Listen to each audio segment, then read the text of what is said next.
Je vais parler en anglais parce que c'est plus efficace. Allez. This is a new project which is about urbanizing technology. A first step, and that's all I'm talking about here, a first step, for me, is to understand what are the capabilities that cities have to talk back. I mean it like a child in a school. Teacher says, your spoon is for eating the soup. And the child says, no, I want to play a drum with my spoon. That kind of notion. The city talks back. Let me give you a few examples. And then secondly, I want to look at capabilities in the city. That's all part of this first step. So think of a car, an Audi. I should probably say a Peugeot or whatever, a good French car. The engineer, the nanotechnologist, the physics materials person, a whole plantel of brilliant scientists, engineers, etc. They design it for speed, for distance. It can absorb any terrain. And then it comes to the center of a city. And it is reduced to a little crawling thingy. And one way of thinking about that is that the city is talking back. And it is telling the car and all those brilliant designers, no, this is not the way you're going to be in the center of a city. That's a capability that the city has, that we don't have names for that. These capabilities that cities have are difficult to name. We don't have language. So I'm trying to sort of develop a language. This very elementary first step, the city talks back, it says niet, is not enough, clearly. Let me give you another example. In New York City in that moment when it moved from being a poor, bankrupt city, which was bankrupt officially, and the emergent global city. This is the mid-1980s. This is the mid-1980s. Now, underneath this disastrous, bankrupt city, a new economy is emerging. I want you to imagine a huge park on the northern side of the city. It's called Riverside Park. This is a very New York story. That park was full of drug dealers, of drug addicts, of murderers, of rapists, you name it. But that park was on the river, and next to that park were beautiful buildings, apartment buildings. But they were sort of semi-abandoned. Young professionals come into the city because finance is hiring or whatever, and they want those buildings because they have beautiful views, because there is a park. But the park is dangerous. Let's imagine they're selfish. I think when you run a city, you're better off imagining that most people, no matter how civic they may conduct themselves, are basically selfish. It just simplifies the matter. So here are these selfish people. All they're thinking of, their careers and making money. They live in a dangerous place. What do? They buy dogs. And these dogs are like horses. They're huge dogs. I mean, you can literally stand them. And when you have a dog, what you have to do, and there was no Twitter, there was nothing, you have to go walk the dog. Well, with that army, a battalion of huge dogs, the drug dealers, the murderers, they all disappeared. Individual actions by selfish people produced a collective good.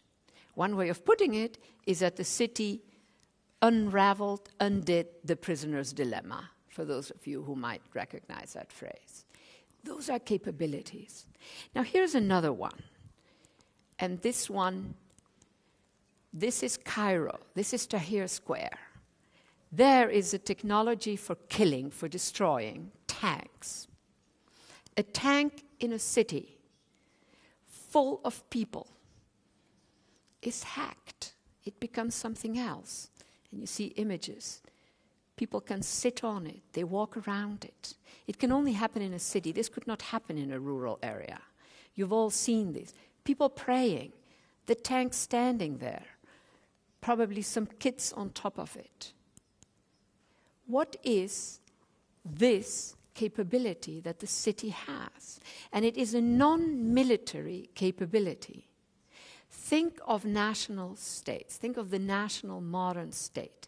Confronted with conflict, it militarizes the response. It's in the DNA of the modern state to militarize the response to conflict. It's in the law, it's legitimate, etc., etc. The city, historically, confronted with conflict, the city triages conflict through the civic, through commerce. It makes it into something else. So cities have capabilities. Now, technologies, intelligent systems, some of the issues that the prior speaker was showing. Right now, our cities are places for the deployment of massive technological systems. They're not thoughtful, like our prior speaker was suggesting, quite a few thoughtful interventions through technology. No, they're huge businesses. It's a $1 trillion industry, huge, enormous intelligent systems. You put those systems in a building. What happens when the technology of that intelligent system, pretty closed, pretty complex, becomes obsolete? And now we have an accelerated rate of obsolescence of technology. Do we get this? This is a Chinese artist, a collage. He was sick of the 5,000 high-rise buildings that were built in Shanghai in about 7 years. These are all real buildings. But he imagined them dead. He called it unregistered cities. I don't know why. I call it dead cities, actually. So this could be a breaking point for cities. I think of cities as complex systems and incomplete. And in that incompleteness of cities, historically, lies their capacity to outlive empires, republics, multinational corporations, you name it. Think Istanbul, think Paris, probably think Nantes. No, I don't know how old. But in their incompleteness and complexity, it is that combination. Cities have the capacity to outlive complex systems. But if we install in them very closed, intelligent systems, what happens? Is that going to be actually the end of that capacity that cities have? In my project on urbanizing technology, I am thinking of what are the ways in which we can recognize the language, the speech acts of cities, because we're not used to that. We think of cities, there they are, sitting. They may be nice, they may not so nice. Right? And how do we begin to listen to them? And one image that I like to bring up is this notion of on the one hand, urbanizing technology, but on the other hand, something that I like to think of as open source urbanism. And I want to end with that thought. I see this enormous clock running, time runneth. And the notion is that people participate. They don't just get to choose from 5 options. That is not interactive. That is not open source. They actually make. And the elements that were described in the prior presentation touch one of these elements was that, but that's not enough. It's not about just information and communication, saying, there is a pothole, come and fix it. That's very good, that's great. It has to be deeper. What it is, how we do it, I don't have an answer. This is a collective project.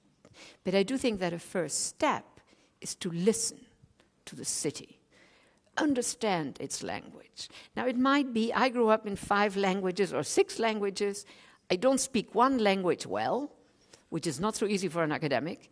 So for me, the notion of listening to the city, hearing what it is saying, recoding urban space, urban movements, mobilities and immobilities as speech acts that are communicating is a first step. It's a collective process. I have a team of people that include many different forms of knowledge, because that's the only way to do it.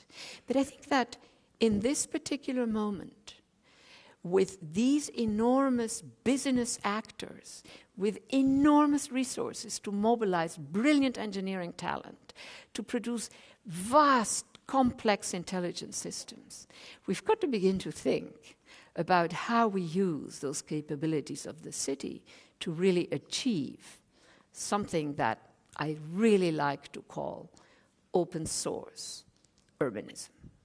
Thank you.